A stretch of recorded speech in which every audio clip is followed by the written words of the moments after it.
Doing it on some 2, 1. What's up? What's up, everybody? It's your girl, Tishay, and I'm in the building with none other than Hustle. Hey. So Hustle, tell me, how did you come up with the name Hustle? I got the name Hustle from when I was in the gym. We would always play basketball, pickup games, and they're like, no matter what, like that man be hustling. It's like Hustle gonna get the rebound, Hustle gonna get up and down the court. So I was like, all right, kind of stuck, so I kind of kept it. That's what's up. That's definitely what's up. So how long have you been in the music game? I started writing music when I was 22, so about I started writing for like the first 3 years. I started actually pushing music after that, so I'd probably say about 11 years now. Now everybody don't say after 8. You know, like everybody be like, I started when I was a little kid. You started when you were in your 20s. hmm That's dope. That's definitely dope. What made you start doing music? I had a professor that was reading one of my papers. He kind of broke it down to me. He was like, Wait, you're educated too? hmm? Oh, listen. Okay, keep going. Yeah. He said you have a way with words. It's like you make really good points, and it's easy to follow what you're saying, and you're able to defend the topic. He's like, I'm gonna go ahead and give you an A for this assignment, but I think you should take this writing further. Oh, okay. And so after he told me that, I just started trying to push my pen towards writing music. Okay. So what is the first song you remember writing? I wrote to a Street Fighter beat, and it was trash. Like the video game? Yeah. And it was trash. You remember a couple of bars? No. Purposely. That's funny. You'll never see it again. We'll find it on YouTube. So tell me, if you won't share that song, what is the song that you remember that you will share a couple bars to?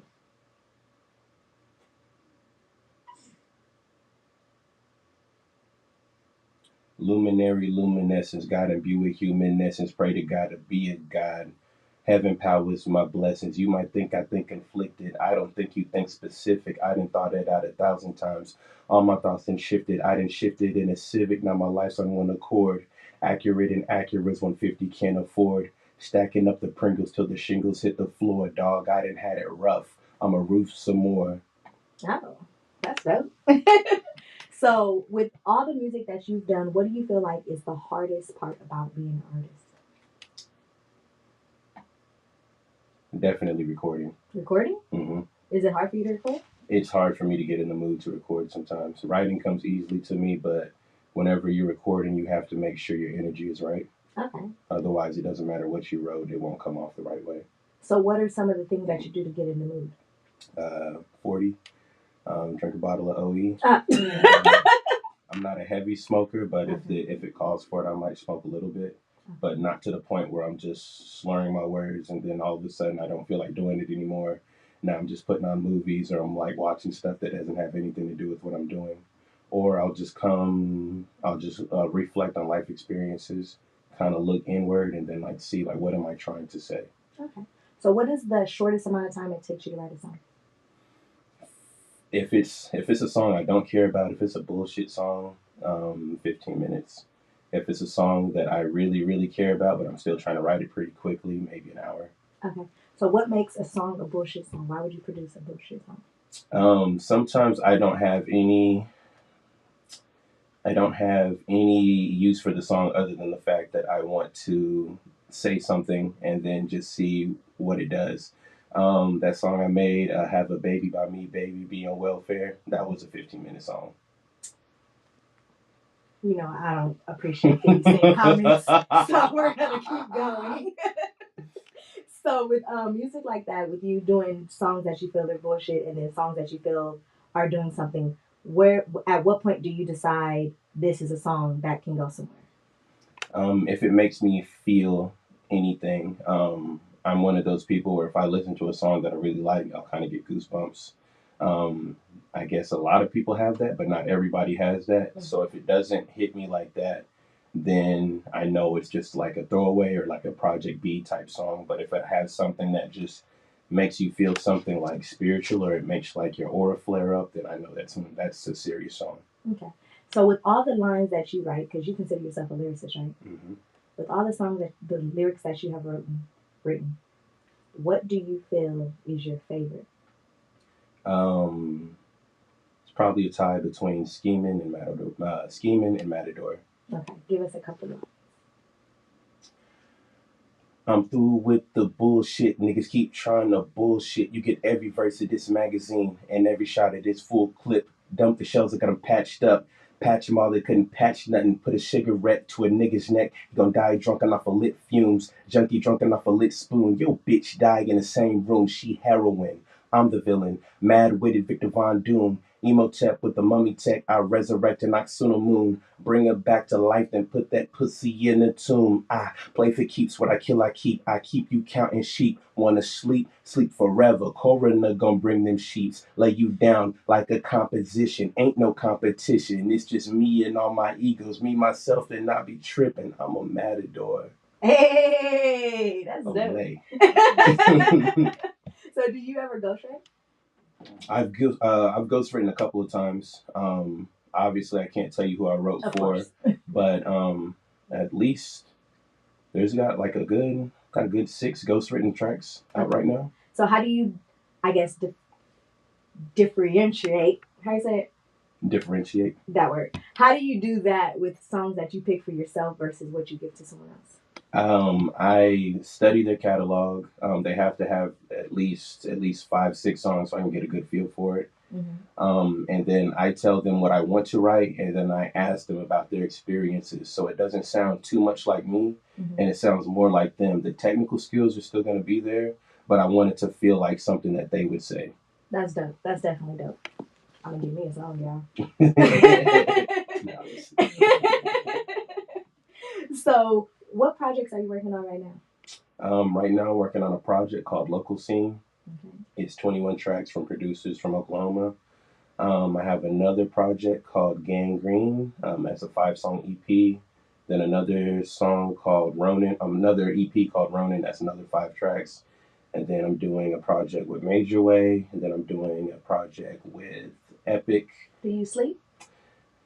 That was a lot of projects. Yeah, I have a lot of songs, but I'm ashamed to say I'm a procrastinator. Mm. But when they do come out, and when they finally come out, they do come out the way I want them to. That's dope. That's dope. Do you feel like you're a performer also? Of course. Do you feel like you are a good performer? I feel like I'm an elite performer. Okay. What do you do to prepare for your performances? Always running. Taking care of your health is a big thing. A lot of people don't think of it like that, but I feel like being a performer on stage is akin to being an athlete. You need good breath control. You need to make sure that your choreography is somewhat appealing to the audience that you're performing for, and you just got to make sure you don't get winded on stage. So not big on drugs, not big on any of that stuff that just tears my body apart. I want to make sure that I'm in the best shape so I can give the best performance. Okay. So where do you see Husl in 5 years? I see Husl owning his own building and working in artist development, because ultimately the goal for me was to kind of show other artists, upcoming artists, the ropes. And I wanted to give them a blueprint. I can't really tell you what you should be doing if you're looking at me and you're saying, you haven't even done it. Right. Why would I listen to you? That makes sense. So you got to show them what to do. Mm-hmm. I like that. That's definitely dope. And money is important, but it's not that important to me. Realistically, I would be happy with $100,000 a year. I know a lot of people don't get that, but it's just there's only so much money you can make before it stops making a difference. I don't need to buy 9 cars to impress people. They all do the same thing. So what's your dream car? My dream car is a Pagani. Really? Mm-hmm. No wonder you need 9 of them. What kind of house would you like? A decent sized house. I thought about maybe a mansion, but then I started thinking, I was I don't know. Clean that? Yeah, who's gonna clean that? You know what your AC bill is gonna look like. And you don't want to be in there just yelling for people and they over there in a whole different side of the house. And it's why aren't y'all listening to me? It's can't nobody hear you. Yeah, that makes sense. Mm. So would you size it down to? 7 rooms is fine. That's still a mansion. It don't gotta be. It don't gotta be. Okay. It don't gotta be all spread out, you know what I'm saying? No West Wing. Nah, we just need trampoline room. We need a movie room. We need a game room. We need a studio for sure. Okay. Master bedroom, kids room, and a guest room. Oh, okay. Just one guest room? Yeah, we're not having too many people. I feel that. Niggas get comfortable and they don't know how to go home. Man, don't. That's what's up. So let's say you're on tour. What are 3 things that Husl needs to make sure that he has the experience he wants to have?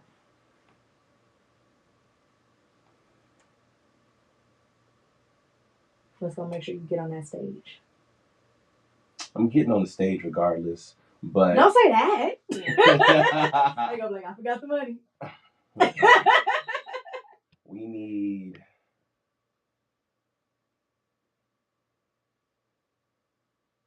I need $8,000 for the show. Okay. I need to be surrounded by good people with good energy. It can't be anybody who just has that attitude where it's just like, I'm here and I should be bigger than you because I'm here. And it's just like I don't need any of that around me. We were watching Straight Outta Compton the other night, and it was just like, I don't need any Jerry Hellers. I don't need any. I don't need anybody in competition with me. I need people who see the opportunity and want to make something for themselves. And I also need people who like lyrics. There's a lot of people that rap, but they don't like lyrics and they don't really like rap. They like what rap can do, but they don't really like it. And we're starting to see that more and more as we're getting further into in the industry politics. You're starting to see that a lot of these people aren't who they claim to be. Okay. So what do you feel makes someone actually like music? How do you tell the difference? I tell the way, I can't speak for anybody else, but how I know I really like music is if I'm really resonating with it, I'm really thinking about what you're saying, even if it's something simple. I'm thinking about it and I find myself repeating it throughout the day, and I find myself wanting to play it as soon as I can. I'm one of those people, like, you play a song and you get excited to play it, so you're so excited that you start it back over because you started overthinking, and then now you're thinking about something else and the song's already been playing, so now you have to run it back again, and you're like, all right, now this time I'm gonna shut up so I can hear it. Okay. That's how I can tell I really, really, really like a song, because it's just on my mind all the time, and it always makes me want to come back and play it again. That makes sense. Okay. So what artist do you feel is your guilty pleasure? They might not have the best lyrics, but if you play that song, if it come on, you're gonna play it. What's Krishan Rock? I like Krishan. She's good. Why is she your guilty pleasure? Because she be in there crashing out, but like I like her music. But yeah, and you know what I'm saying? It's just that energy is infectious, you know what I'm saying? She's not saying the most lyrical things. I wouldn't consider her a lyricist, but the songs that she makes, you can't help but play them again. That's dope. That's definitely dope. So who is your favorite lyricist? My favorite lyricist? Besides yourself. I've got a top 5 list. It's not really in any order. Okay. Lupe Fiasco, The Game, Eminem. You said The Game? The Game. Oh. Uh-oh. Okay. Hey. What? I didn't say nothing. I just said okay. You said enough right there. Eminem, Nas, and that 5th spot is always hard.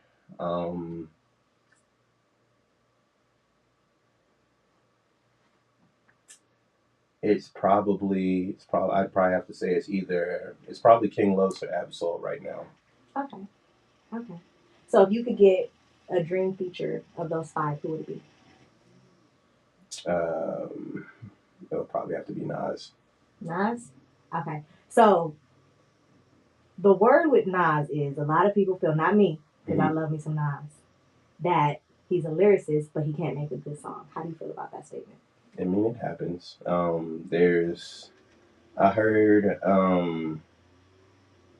an interview that kind of sums it up, and had to do with Kendrick, and his manager Top Dog. It was like there's a level between not saying anything and saying too much. It's like the same things that mumble rappers get. It's like, I can't understand you. I'm not fucking with that.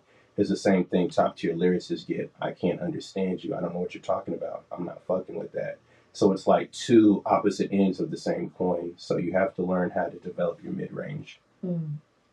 Nobody's ever going to deny that Illmatic is one of the greatest pieces of work put together, and he wrote that at 17, Right. and then he's had a hiatus of like hit or miss songs, and he just, I guess you could say, he just now started getting back with his stride, working with Hit Boy.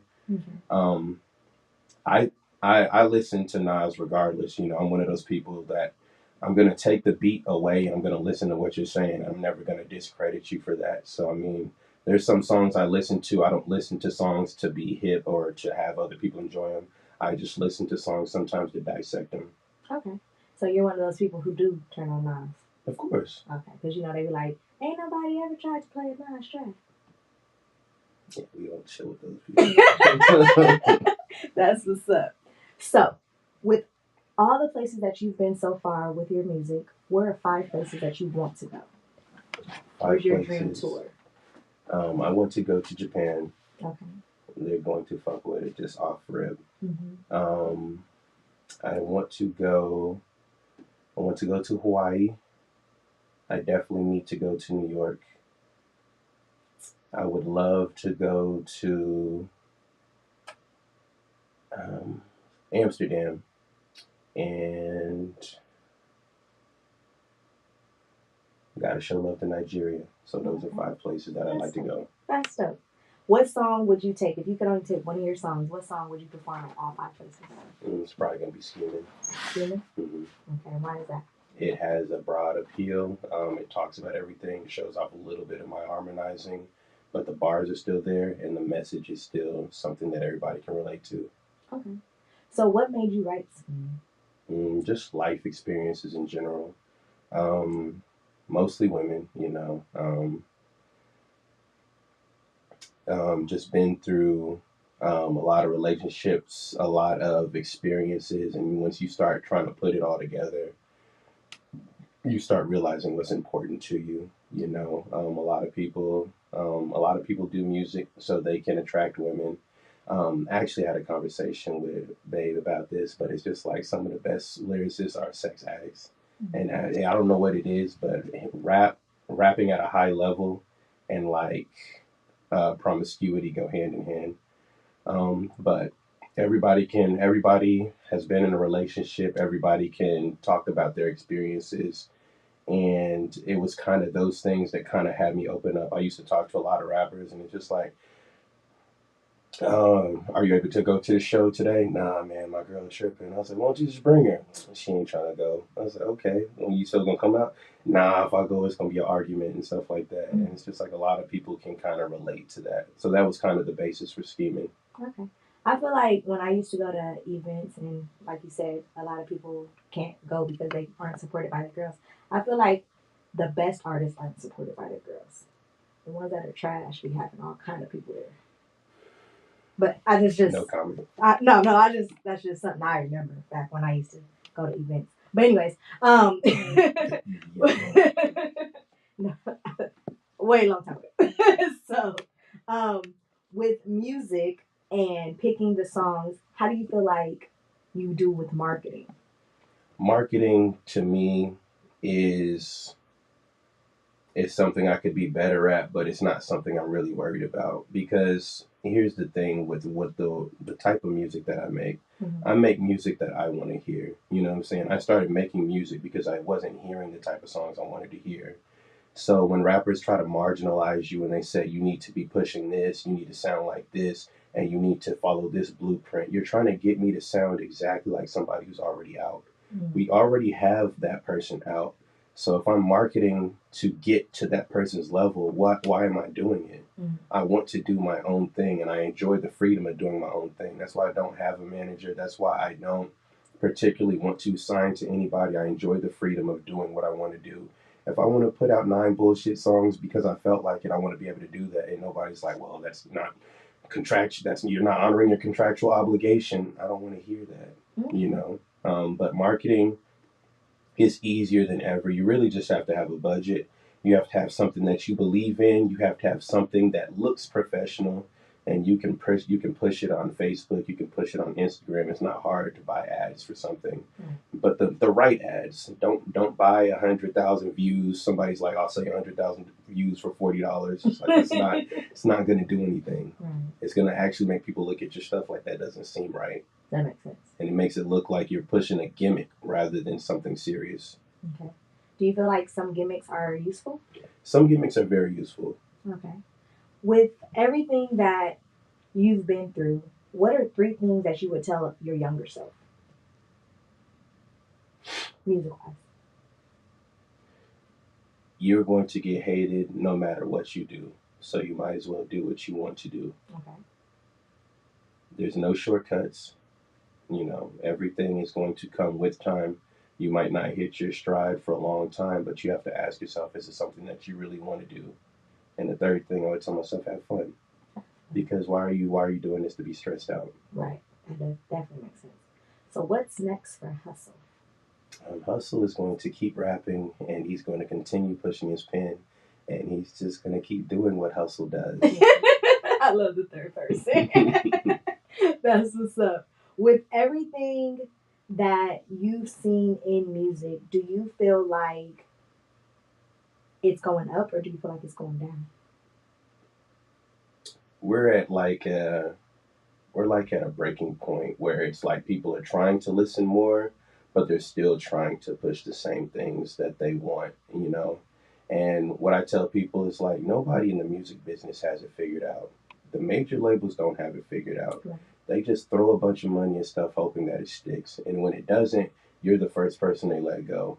So I love the Kendrick and Drake beef because it showed that money isn't the only determining factor for a rapper to be viable. Because it's just like everybody who is a Drake fan is mad. It's like, how is Kendrick like beating Drake and he doesn't have like top? I was nervous. I thought you was gonna say you was Drake fan. I ain't know what. I had to lean over here. No. Okay. Don't get me wrong. I was big on Drake whenever he was coming out because he was hungry.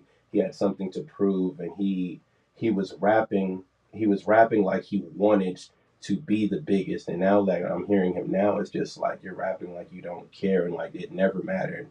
That first song he made, that You're the Best, I still play that. Still one of my favorite songs. But like some of the stuff, like when people get into that, I'm a better rapper because I have all this money. It's like you can literally get dethroned thinking that. There's a couple artists that I've heard that feel like they're the best, but I don't feel like they're the best.